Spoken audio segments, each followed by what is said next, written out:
Ce que j'ai appris en perdant 3 femmes que j'aimais.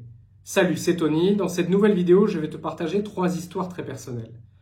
Mais, on va pas se mentir, le fait que je te raconte ma vie, je pense que t'en as un peu rien à carrer et c'est normal.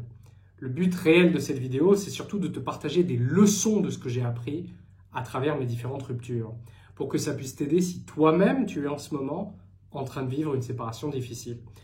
Et ça tombe bien, c'est un peu le but de cette chaîne. T'aider à rebondir, à encaisser si tu es en pleine rupture.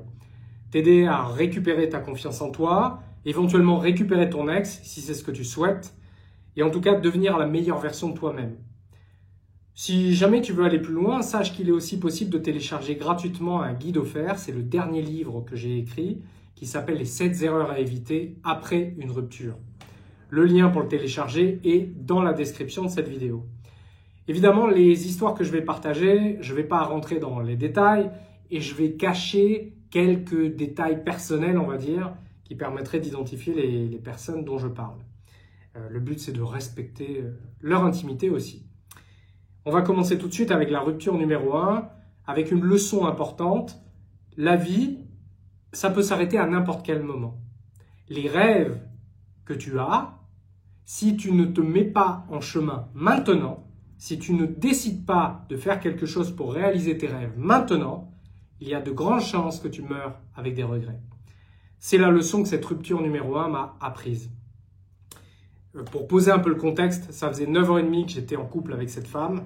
On avait acheté une maison ensemble en périphérie bordelaise. On avait un tout petit jardin avec un petit bananier dans un coin. Ça avait fini de nous convaincre d'acheter cette maison qu'on trouvait très jolie. On a eu un bébé quelques années après.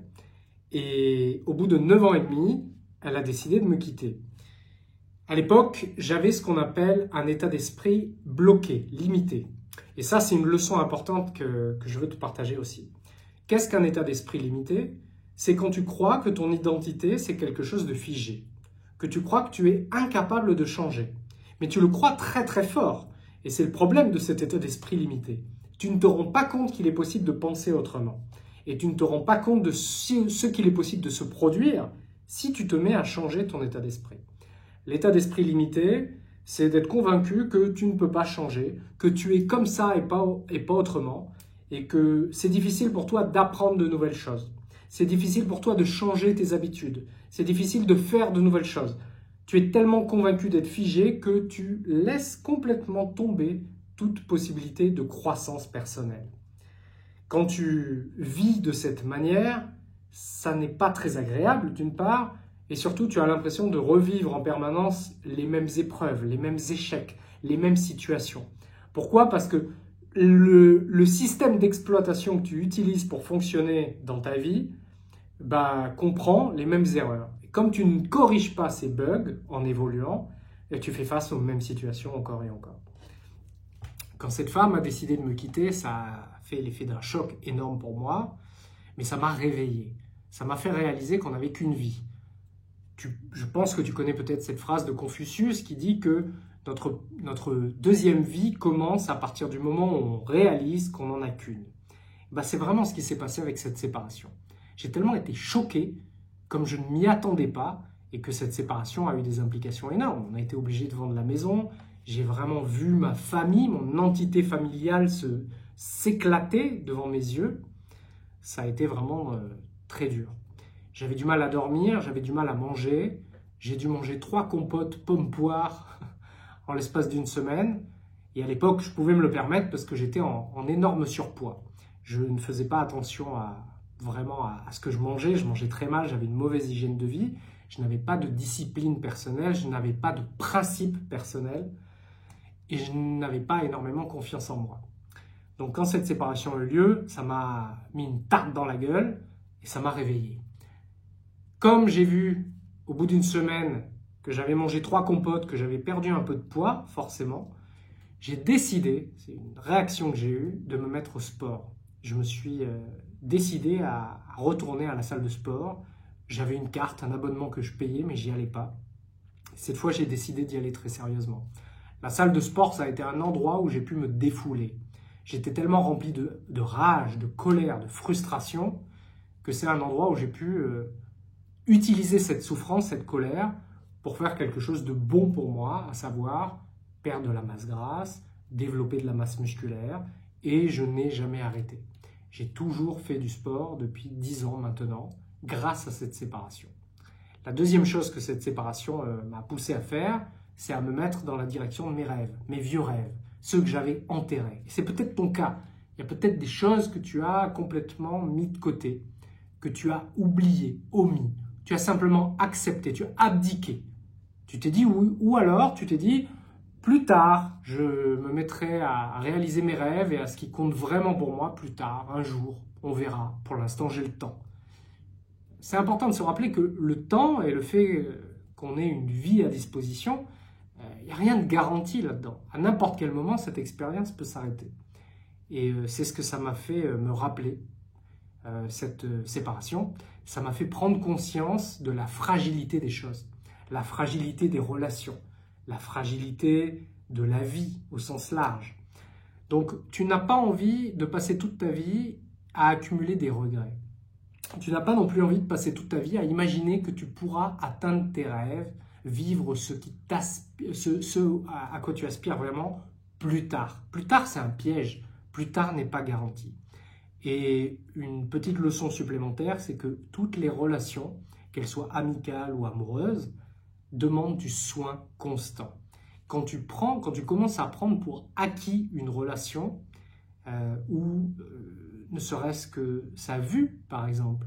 On peut prendre sa vue comme quelque chose d'acquis. À n'importe quel moment, il peut se passer quelque chose qui t'enlève ce que tu prends pour acquis. Et ça nous pousse, au lieu d'être dans un état de fatalisme et de peur constante, de perdre ce à quoi on tient, la meilleure manière de fonctionner avec cette idée, c'est au contraire de reconnaître la valeur de ces choses-là tant qu'on les a dans notre vie, et d'être reconnaissant parce qu'on les a dans notre vie. Donc c'est une leçon importante. Cette séparation m'a poussé à faire plusieurs choses. La première, à quitter un CDI dans lequel j'étais commercial à l'époque, à côté de Bordeaux. La société se trouvait en région bordelaise également, et j'ai décidé de quitter ce poste, faire une rupture conventionnelle et réaliser mon rêve de vivre à l'étranger. C'était quelque chose qui était très important pour moi. Je voulais m'expatrier, je voulais aller dans un pays anglophone à l'époque, et j'ai jeté mon dévolu sur le Canada où j'ai vécu pendant 1 an et demi suite à cette séparation. Ça a été mon premier voyage solo, ma première expatriation solo. J'étais mort de trouille, mais j'étais convaincu que c'était la bonne chose à faire pour moi, que j'étais guidé dans cette direction, que c'était mon chemin. Ça m'a donné confiance, même s'il y avait beaucoup de peur. Et je suis allé plus loin car pendant cette expatriation, je suis même allé 3 semaines tout seul au Pérou avec mon sac à dos pour visiter le pays que je ne connaissais pas. J'avais un autre projet, un autre rêve depuis très longtemps, c'était de voir le Machu Picchu. Et j'ai été vraiment très reconnaissant de pouvoir accomplir cet objectif. Et ça a eu une incidence énorme sur ma confiance en moi parce que toutes les merdes qui ont pu m'arriver pendant ce voyage, il y en a eu, comme par exemple de me faire aspirer ma carte bleue dans une petite ville du Pérou. J'ai été obligé de me démerder, de trouver des solutions. J'ai été obligé de puiser dans mes ressources personnelles. Et quand tu es contraint par ton expérience de te démerder, que tu n'as pas d'autre choix, eh ben ça te fait développer de la confiance en toi. Parce que tu te rends compte que même quand tu es dans la merde, tu finis par trouver des solutions. Alors ça n'est pas agréable, émotionnellement, c'est compliqué, hein. Il y a de l'anxiété, il y a du stress, c'est des choses qui continuent d'être là, mais tu te fais davantage confiance. Donc je t'encourage, si tu ne l'as jamais fait, à utiliser cette séparation que tu vis en ce moment pour essayer de te jeter des défis personnels, te lancer des challenges, faire des choses que tu n'as pas l'habitude de faire des choses aussi simples que de demander l'heure à des inconnus dans la rue, par exemple. C'est quelque chose, ça paraît stupide, mais c'est quelque chose que j'ai commencé à faire après cette première séparation. J'étais dans ma période de reconstruction, découverte du développement personnel, et j'ai commencé à me jeter des défis, comme de faire une attraction qui me terrorisait à la fête foraine, d'aller aborder des inconnus juste pour me pousser à sortir de ma zone de confort. Et tu vois, ça a eu un impact énorme parce que la notion de confort aujourd'hui, j'ai plus du tout le même rapport, j'ai plus du tout le même sentiment de liberté dans mon quotidien. J'ai vraiment l'impression d'avoir transformé ma vie, mon état d'esprit, mon niveau de confiance personnelle, justement parce que je me suis jeté ces défis, parce que je suis passé à l'action. On reviendra là-dessus peut-être un peu plus tard. La deuxième rupture, c'est une expatriation aussi. Je suis avec une fille en couple quelques années plus tard, après le Canada. On décide de s'installer ensemble temporairement en Bretagne avant d'aller vivre tous les deux en Espagne, en Andalousie. Et on s'est rendu compte que malheureusement, on avait beau être très amoureux, être très attachés l'un à l'autre, nos personnalités n'étaient pas compatibles. Et au-delà des personnalités, je n'ai pas envie de rentrer dans le détail parce que c'est une vidéo que je veux la plus concise possible, mais parfois il y a ce qu'on appelle des systèmes d'attachement, et la manière dont nous étions tous les deux attachés ne fonctionnait pas. Ça produisait une relation qui était malheureusement toxique, autant pour elle que pour moi. Donc on vivait constamment dans la peur, beaucoup de conflits, et donc j'ai décidé de mettre un terme à cette relation. Ça a été quelque chose de très dur pour moi, parce que cette fois, ça a été moi qui ai pris la décision. Au lieu de subir une rupture, j'ai connu l'autre facette, qui est l'autre revers de la médaille, c'est celui d'être celui qui décide de quitter. On dit souvent que se faire quitter, c'est dur, mais quand tu es celui qui quitte, c'est tout aussi compliqué. Parce que tu es obligé de tenir ta décision, et parfois tu es dans le doute de savoir si c'est la bonne décision ou non, justement. Donc dans ce cas, cette rupture numéro 2 a eu une incidence terrible sur mon quotidien. J'ai failli me retrouver, enfin je me suis retrouvé temporairement à la rue. Je vais te raconter rapidement, mais on vit ensemble en Espagne, je décide de la quitter, je rentre à Bordeaux où j'ai mes repères, je trouve un emploi et je trouve une colocation.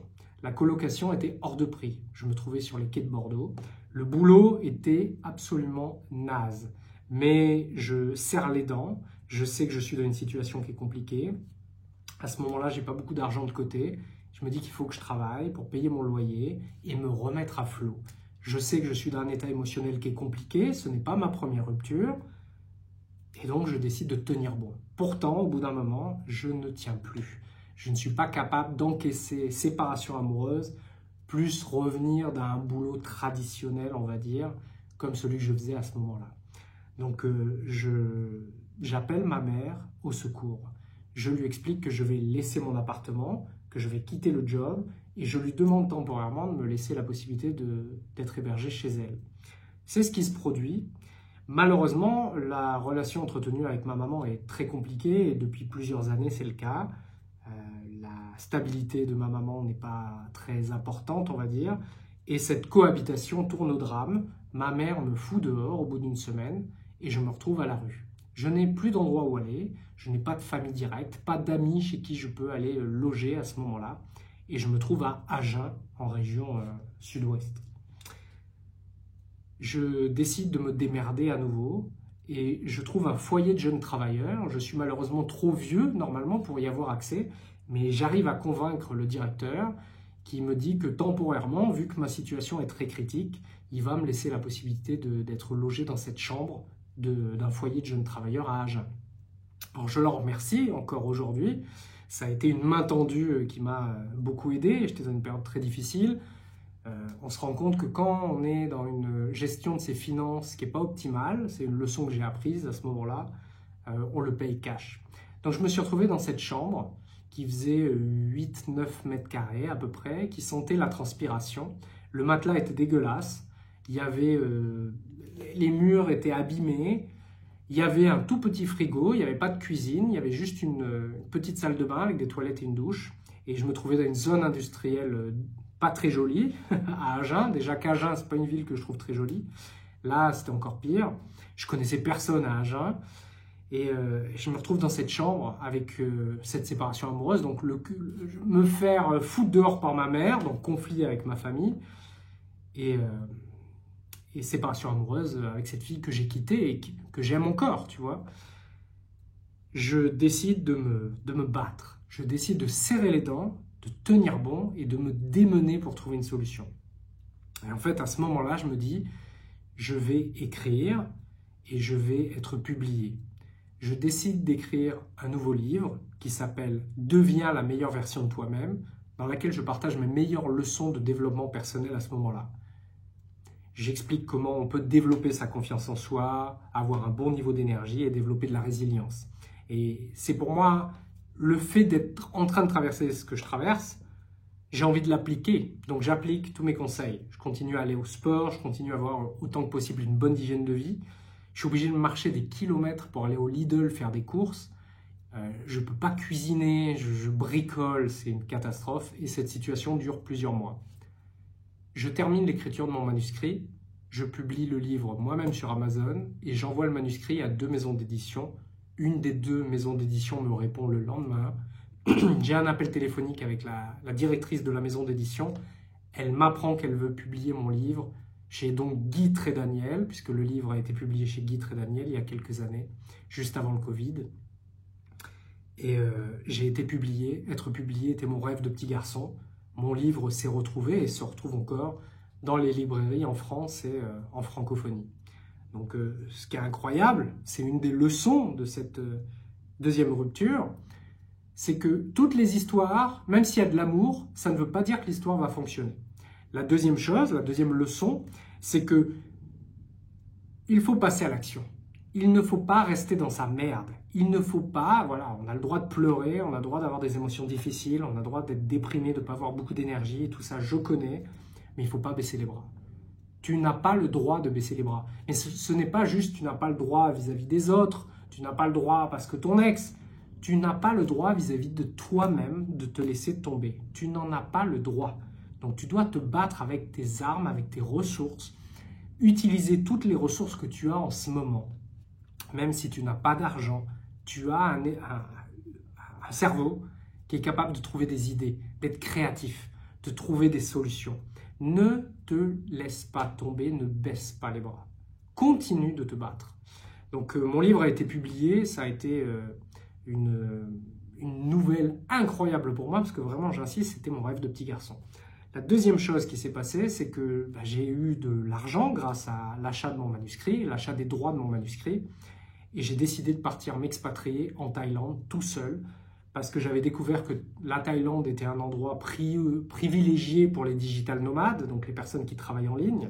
Donc dans mon cas, vu que je tendais à être écrivain, à gagner de l'argent en ligne, j'avais déjà publié des livres qui sont disponibles sur Amazon d'ailleurs. Je me suis dit que j'allais vivre en Thaïlande, à Chiang Mai, et c'est ce que j'ai fait. J'ai débarqué à Chiang Mai, je ne connaissais personne, je parlais correctement anglais, mais je ne parlais pas thaïlandais, je n'étais jamais venu ici, et j'ai décidé de me créer une nouvelle vie ici. Et aujourd'hui, je te tourne cette vidéo, je suis toujours à Chiang Mai. J'adore Chiang Mai.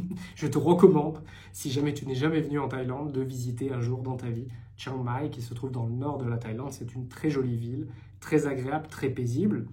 Quand j'ai débarqué à Chiang Mai d'ailleurs, je suis allé faire une retraite de méditation silencieuse pendant plusieurs jours.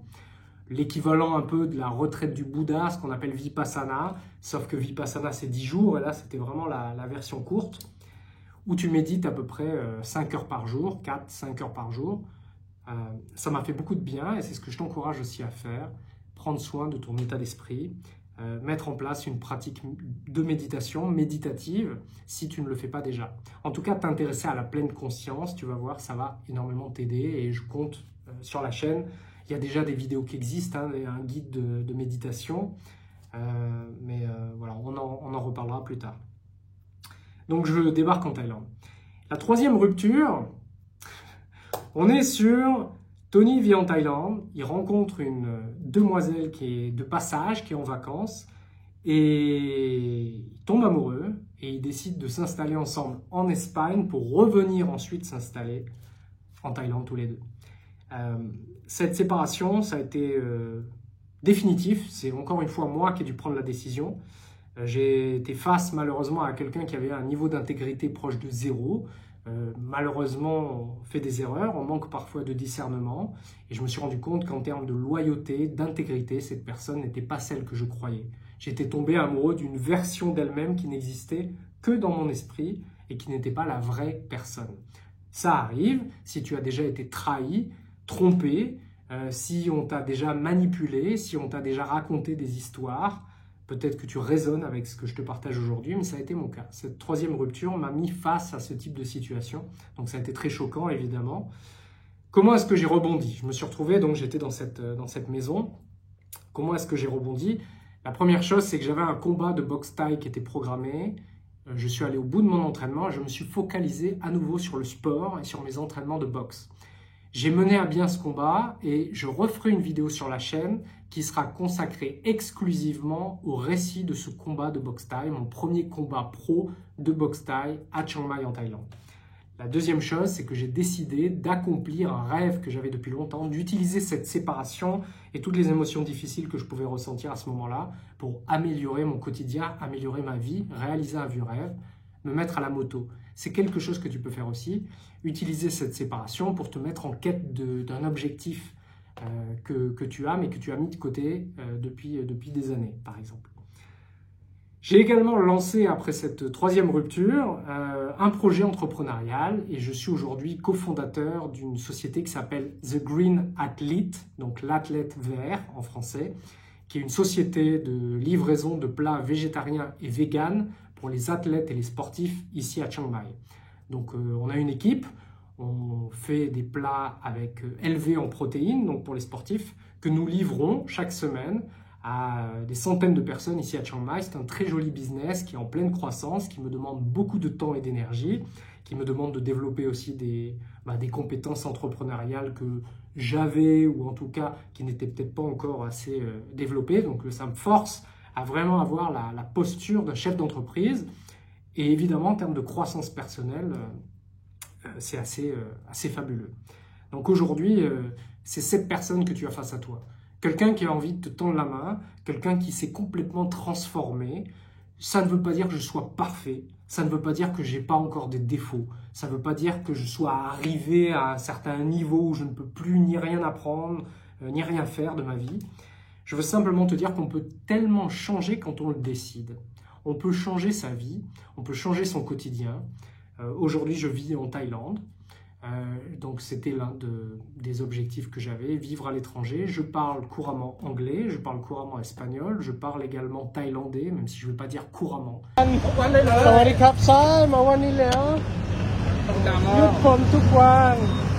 Je le parle assez facilement, j'ai encore la difficulté à le comprendre, c'est une langue qui est difficile.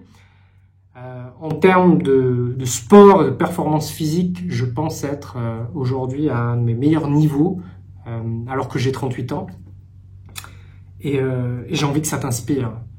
J'ai envie que ça t'inspire. J'ai envie que tu ne te laisses pas tomber. J'ai envie que tu ne baisses pas les bras. J'ai envie que tu te rendes compte, à travers moi, qu'il est possible pour toi de passer à l'action et de changer ton quotidien.